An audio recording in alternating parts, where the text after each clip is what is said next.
Hello everyone. तो आज की वीडियो में कॉस्ट अकाउंटिंग स्टैंडर्ड 4 स्टडी करेंगे, जो कि है cost of production for captive consumption. तो बात की जा रही है कि प्रोडक्शन की कॉस्ट निकालनी है जो कि कैप्टिव कंजम्पशन से रिलेटेड है। तो सबसे पहले हमको मीनिंग पता होना चाहिए कि what do you understand by captive consumption, ये होता क्या है। तो सिंपल सा इसका एक मीनिंग है, उसके बाद हम इसकी थ्योरी स्टडी करेंगे कि क्या इसके ऑब्जेक्टिव्स हैं, क्या इसकी डेफिनेशंस हमें स्टडी करनी है, क्या इसका इंट्रोडक्शन है, सब कुछ हम स्टडी करेंगे आज की इस वीडियो में। सबसे पहले स्टार्ट कर रहे हैं इसके सिंपल से मीनिंग के साथ। CAS4 cost of production for captive consumption. तो बात की जा रही है कैप्टिव कंजम्पशन। तो कैप्टिव कंजम्पशन का सिंपल सा ये मीनिंग है कि ऑर्गेनाइजेशन सेम होगी। ए लिमिटेड है यहाँ पे, जैसे कि आप स्क्रीन पे देख सकते हैं। ए लिमिटेड के एक ऑर्गेनाइजेशन है, एक अंडरटेकिंग है जिसके 2 डिवीजन्स हैं, डिवीज़न 1 एंड डिवीज़न 2। तो कैप्टिव कंजम्पशन का ये मतलब होता है कि जब डिवीज़न 1 कोई प्रोडक्ट, कोई गुड्स मैन्युफैक्चर करेगा, उसको कंज्यूम कौन करेगा? दूसरा डिवीज़न, अनदर डिवीज़न, यानी कि डिवीज़न 2। ये होता है बेसिकली कैप्टिव कंजम्पशन का मीनिंग। अगर हम इसको एक एग्जाम्पल से समझें तो यहाँ पे अगर हम डिवीज़न 1 की जगह लें कि डिवीज़न 1 जो है वो क्लॉथ मैन्युफैक्चर करता है, ठीक है। डिवीज़न 1 जो है वो क्लॉथ मैन्युफैक्चर करता है और साथ में जो डिवीज़न 2 है वो टी शर्ट मैन्युफैक्चर करता है। तो इससे हमें ये पता चला डिवीज़न 1 जो है वो क्लॉथ 1 मैन्युफैक्चर कर रहा है और उसी क्लॉथ का यूज़ करके डिवीज़न 2 क्या बना रहा है? टी शर्ट बना रहा है। तो यहाँ से हमें कैप्टिव कंजम्पशन का मीनिंग बिल्कुल क्लियर हो जाता है कि डिवीज़न 1 ने गुड्स मैन्युफैक्चर किया जो कि किया क्लॉथ, और उस क्लॉथ को कंज्यूम किसने किया? डिवीज़न 2 ने। डिवीज़न 2 ने उस क्लॉथ को कंज्यूम करके क्या बना ली? टी शर्ट बना ली।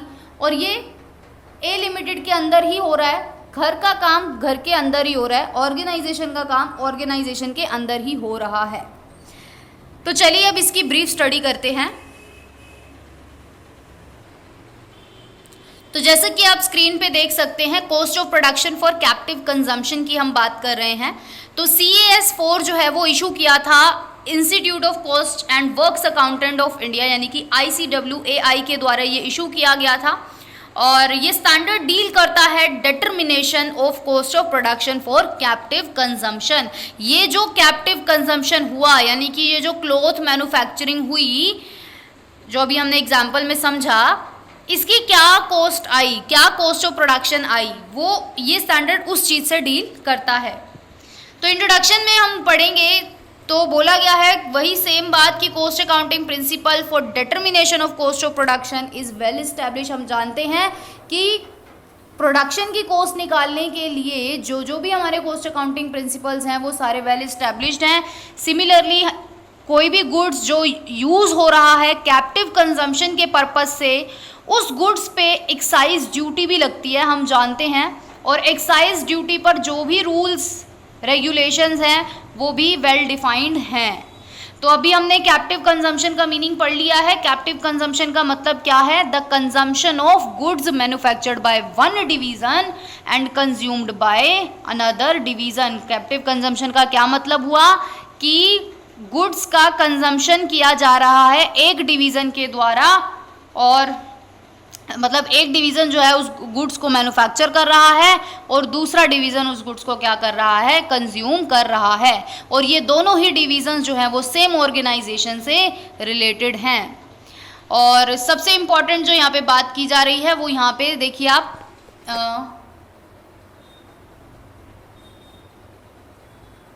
यहाँ से हम स्टडी कर रहे हैं।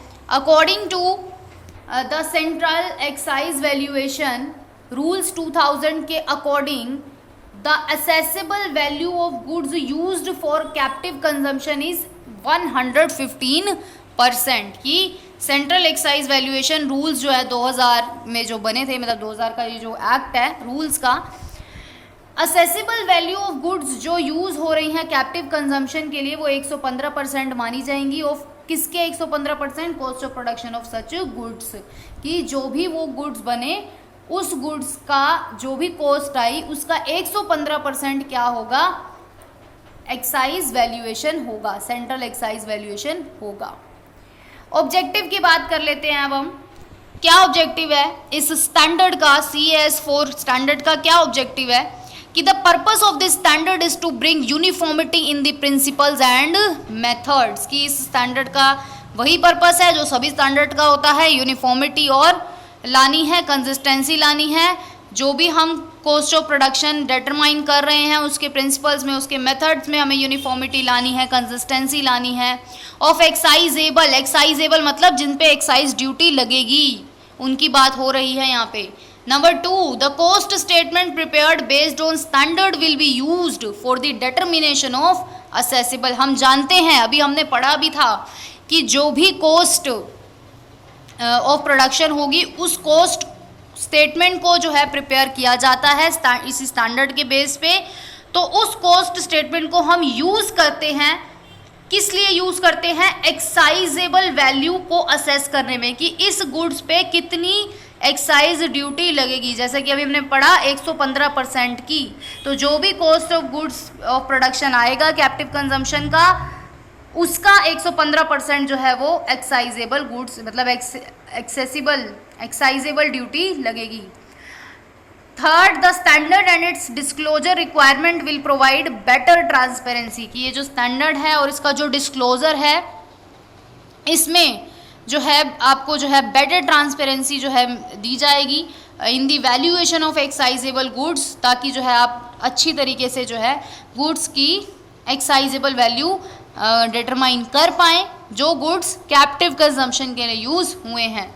तो तीनों ऑब्जेक्टिव में हमें ये पता चला, पहला कि यूनिफॉर्मिटी लानी है, दूसरा कि ये जो भी कॉस्ट स्टेटमेंट बनेगा उसको यूज़ किया जाएगा एक्साइजेबल वैल्यू को असेस करने के लिए, तीसरा इस स्टैंडर्ड और इसके जो डिस्क्लोजर होगा वो जो है एक बेटर ट्रांसपेरेंसी जो है प्रोवाइड करेगा, ताकि जो भी आपके गुड्स हैं उनकी एक्साइजेबल वैल्यूएशन के लिए भी ये जो है बेटर ट्रांसपेरेंसी प्रोवाइड करेगा। ये इसका क्या है? ऑब्जेक्टिव है।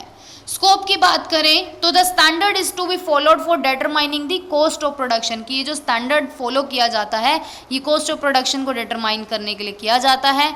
To arrive at an assessable value of excisable goods for use for captive consumption, की ये स्टैंडर्ड जो है फॉलो करता है कि भाई कॉस्ट ऑफ प्रोडक्शन सबसे पहले डिटरमाइन करो, उसके बाद आप एक्साइजेबल वैल्यू उन गुड्स की असेस करो, यानी कि डिटरमाइन करो वो वाले गुड्स जो कैप्टिव कंजम्पशन के लिए यूज हुए हैं।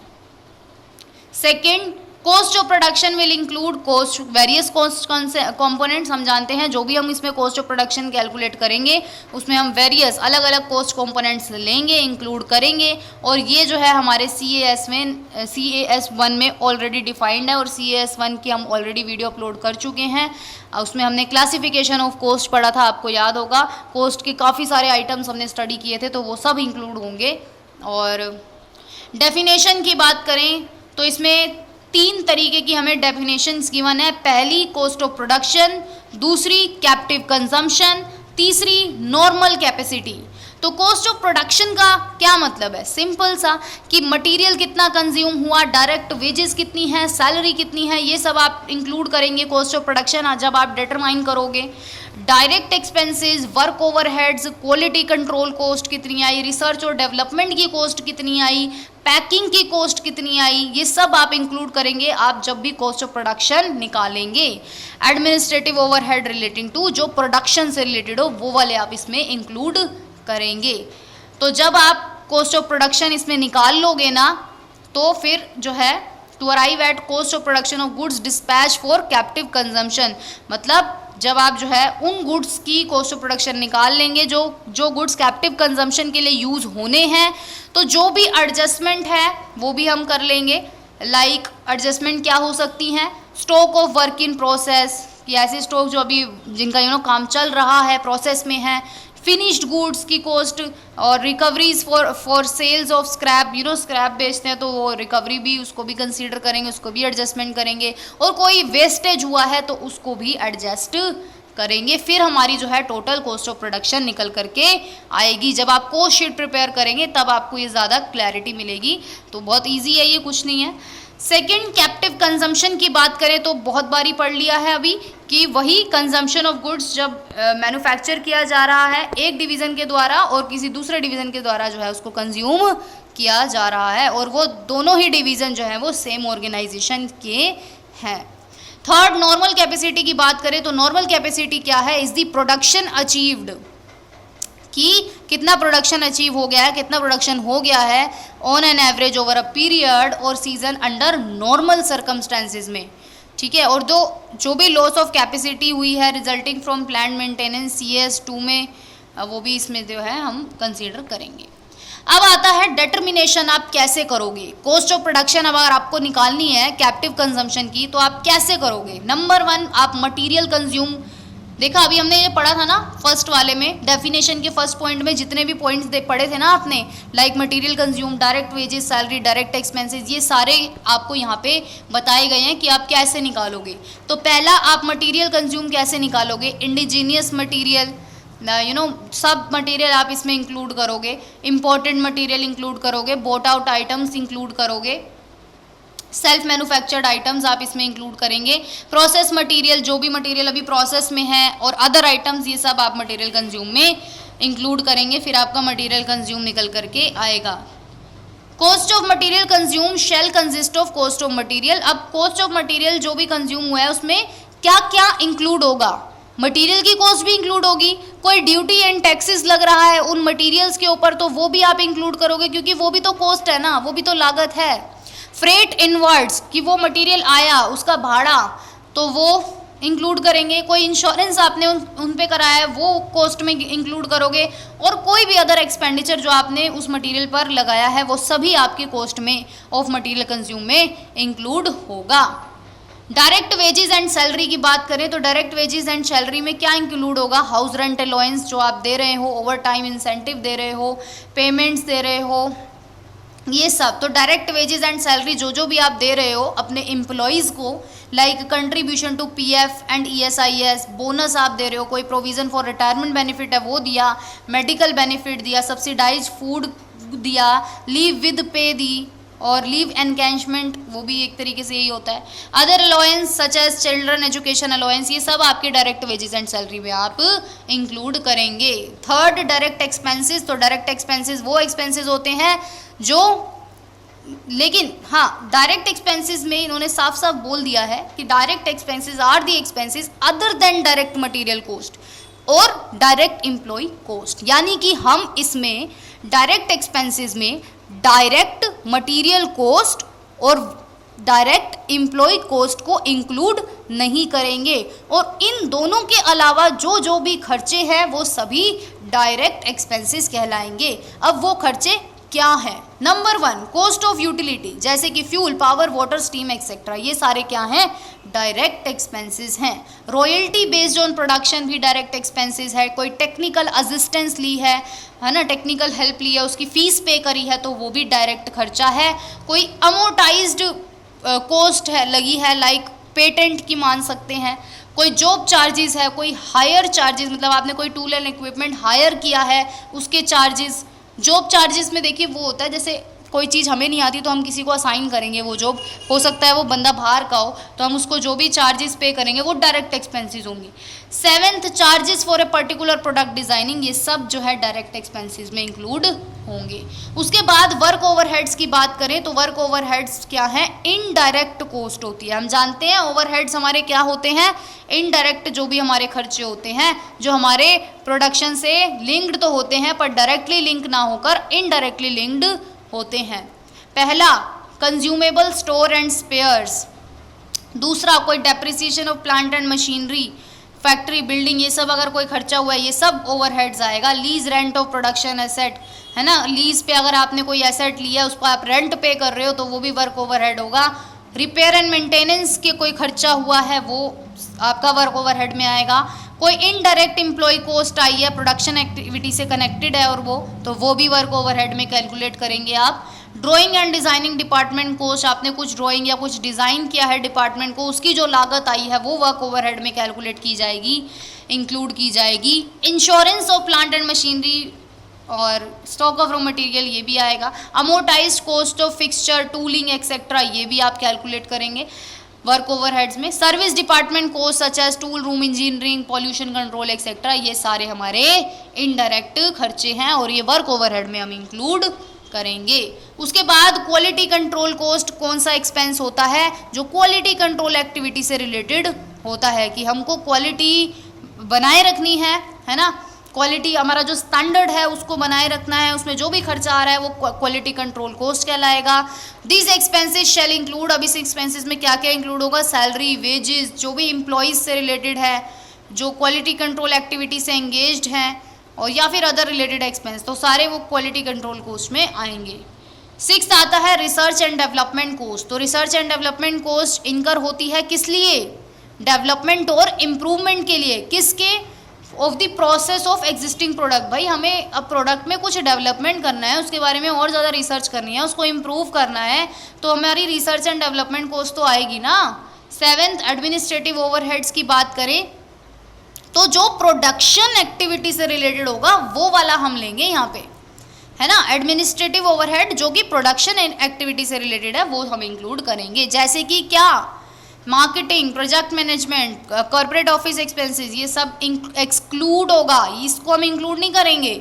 हम वही वाले एडमिनिस्ट्रेटिव ओवरहेड्स इंक्लूड करेंगे जो प्रोडक्शन एक्टिविटी से रिलेटेड हो, ये वाले हम नहीं लेंगे। कौन कौन से, मार्केटिंग, प्रोजेक्ट मैनेजमेंट, ये सब एक्सक्लूड होगा, ये इसमें इंक्लूड नहीं होगा।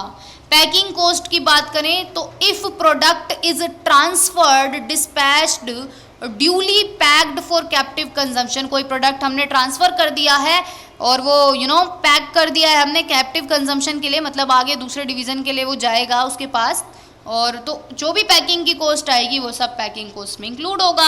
एब्जॉर्प्शन ऑफ ओवरहेड्स की बात करें तो overhead shall be analysed into variable heads and variable overhead and fix overhead. एक होते हैं हमारे वेरिएबल जो चेंज हो सकते हैं, एक होते हैं फिक्स, वो तो होंगे ही होंगे। तो वेरिएबल ओवरहेड्स वो आइटम्स होते हैं जो वॉल्यूम, प्रोडक्शन की वॉल्यूम के साथ चेंज हो जाते हैं, such as cost of utility.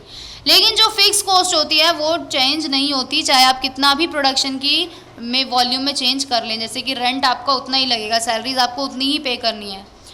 Valuation of stock of work in progress and finish goods की बात करें तो stock of work in progress मतलब ऐसी स्टॉक जो अभी जिन पर काम चल रहा है, वर्क इन प्रोग्रेस है, तो shall be valued at cost, मतलब उसको हम कॉस्ट पे वैल्यू करेंगे। भाई जितनी भी उस पर cost I on the basis of stages, कौन से स्टेज पे है, कितना उसमें काम कंप्लीट हो गया है, तो कितनी कॉस्ट आ गई है, उस बेसिस पे हम stock of work in progress को कैलकुलेट करेंगे। और जो हमारी स्टॉक ऑफ फिनिश गुड्स है वो भी हम कॉस्ट पे ही वैल्यूड करेंगे जब वो फिनिश्ड हो चुकी है, बनके तैयार हो चुका है। Opening and closing stock of work in progress को हम एडजस्ट करेंगे for calculation of cost of goods produce, ठीक है।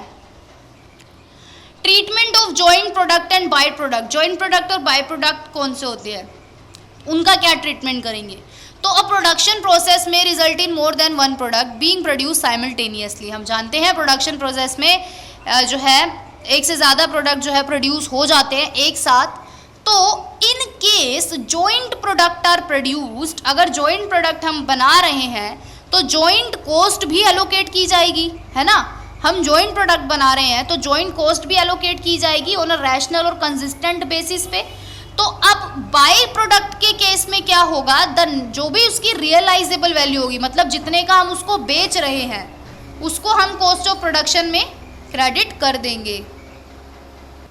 तो बाय प्रोडक्ट जो भी प्रोड्यूस होंगे उनकी जो भी नेट रियलाइजेबल वैल्यू होगी, मतलब जितने का हम उसको बेचेंगे। बाय प्रोडक्ट होते हैं ना जो बच जाता है, जैसे चीनी का प्रोडक्शन किया उसमें से बुरा बुरा जो बच जाता है वो जो हम बेचते हैं, या फिर आप बोल लीजिए एक ऑयल का जब प्रोडक्शन होता है तो उसके सीड्स जो बच जाते हैं उसको बेच देते हैं, वो क्या है, वो बाय प्रोडक्ट्स ही तो हैं। तो वो भी हम इसमें जो है क्रेडिट कर देंगे, ठीक है ना। यहाँ पे हमें एग्जाम्पल भी दिया हुआ है, देखिए For example, in case of petroleum product, each product is assigned certain value based on certain properties. तो पेट्रोलियम प्रोडक्ट के केस में हर प्रोडक्ट की एक अपनी वैल्यू होती है अपनी प्रॉपर्टी के अकॉर्डिंग, कैलोरीफिक वैल्यू ओ के अकॉर्डिंग होती है, और ये जो है इसमें जॉइंट कॉस्ट होती है। आगे आता है 12th, treatment of scrap and waste. तो प्रोडक्शन प्रोसेस में जनरेट स्क्रैप और वेस्ट, हम जानते हैं प्रोडक्शन हो रहा है तो वेस्टेज तो होगा, तो रियलाइज्ड और रियलाइजेबल वैल्यू ऑफ स्क्रैप को हम क्रेडिट कर देंगे कॉस्ट ऑफ प्रोडक्शन में, है ना। तो इन केस स्क्रैप और waste does not have ready market, अब मान लो ऐसा स्क्रैप है जिसको मार्केट, रेडी मार्केट नहीं है, रेडी मार्केट मतलब उसको आप डायरेक्टली नहीं बेच सकते मार्केट में, तो फिर आप उसको क्या करोगे, उसको रीप्रोसेस करोगे, उसको यूजेबल बनाओगे ताकि वो मार्केट में बिक जाए। तो वो जो भी एक्सपेंसेस हो गए उसमें माइनस कर देना, और जो भी वही सब है और कुछ नहीं है। मिसक्लेनियस इनकम की बात करें तो मिसक्लेनियस इनकम रिलेटिंग टू प्रोडक्शन, अब मिसक्लेनियस मतलब जो अदर होती है इनकम प्रोडक्शन से रिलेटेड, वो भी हम एडजस्ट कर लेंगे। Like income from sale of empty container, आपके खाली खाली कंटेनर रह गए उसको आप बेच रहे हो, तो वहाँ से जो भी पैसा मिलेगा वो क्या है, मिसक्लेनियस इनकम है। Inputs received free of cost, मतलब ऐसे इनपुट्स मिले आपको जिस पे आपकी कोई कॉस्ट नहीं आई, मतलब in case of any input material, चाहे वो डायरेक्ट हो नेचर में चाहे वो इनडायरेक्ट हो, उसमें आपका पैकिंग मटेरियल इंक्लूड हो सकता है, is supplied free of cost, अगर वो फ्री ऑफ कॉस्ट सप्लाई होता है तो the landed cost of such material shall be included in the cost of production. तो बाकी वही है, tool, die, pattern and etcetera receive for cost, ये सब हो जाएगा। कॉस्ट शीट की बात करें तो कॉस्ट शीट जो है प्रिपेयर की जानी चाहिए फॉर्मेट में, और नियर देयर टू जो भी हम कॉस्ट शीट बनाते हैं उसी फॉर्मेट में। तो manufacturer will be required to maintain cost record, जो भी मैन्युफैक्चर होगा उसको रिक्वायर्ड होगा कि वो मेंटेन करे कॉस्ट रिकॉर्ड्स को, अदर बुक्स ऑफ अकाउंट्स को, जो भी वो प्रिपेयर कर रहा है। For manufacture covered under the section 148 जो हमारा कंपनीज एक्ट 2013 में आता है। कॉस्ट अकाउंट रिकॉर्ड जो है वो स्टैचूटरीली रिक्वायर्ड होते हैं मेंटेन करने, और cost accountant certifying the cost of production for captive consumption shall verify the correctness. तो कॉस्ट अकाउंटेंट क्या करेगा, वेरीफाई करेगा जो भी कॉस्ट ऑफ प्रोडक्शन निकाली गई है कैप्टिव कंजम्पशन से रिलेटेड, उसकी करेक्टनेस को वो वेरीफाई करेगा। और मैन्युफैक्चरर नोट कवर्ड, अगर वो 148 सेक्शन में कवर्ड नहीं है तो उनके लिए डिज़ायरेबल है कि वो कॉस्ट अकाउंटिंग रिकॉर्ड मेंटेन करें या फिर ना करें। तो अगर वो 148 में आते हैं तो उनको मेंटेन करना पड़ेगा, 148 में नहीं आते सेक्शन में, कवर्ड नहीं होते तो डिज़ायरेबल है। डिस्क्लोजर की बात करें, disclosure if there is any change in cost accounting principle, अगर कोई भी अकाउंटिंग प्रिंसिपल में चेंज हुआ है तो आप भी चेंज करोगे, है ना। विच में materially affect the cost of production in terms of comparability, तो आप वो डिस्क्लोज करोगे कि हाँ भाई ये प्रिंसिपल में हमने चेंज करा, तो उसको आप अपने कॉस्ट स्टेटमेंट में डिस्क्लोज कर देंगे वो बात। सेकंड, इफ कोई ओपनिंग कॉस्ट है या कोई closing stock of work in progress है या कोई फिनिश गुड्स है आर नॉट रेडीली अवेलेबल नहीं है अभी वो सर्टिफिकेशन पर्पज़ के लिए, तो उसको भी आप डिस्क्लोज कर दीजिए कि हाँ भाई अभी इतने प्रोडक्ट जो है वो प्रोग्रेस में अभी बने नहीं है सर्टिफिकेशन के लिए, तो वो भी आप डिस्क्लोज कर दीजिए। आई होप वीडियो बिल्कुल क्लियर होगी। Thank you so much.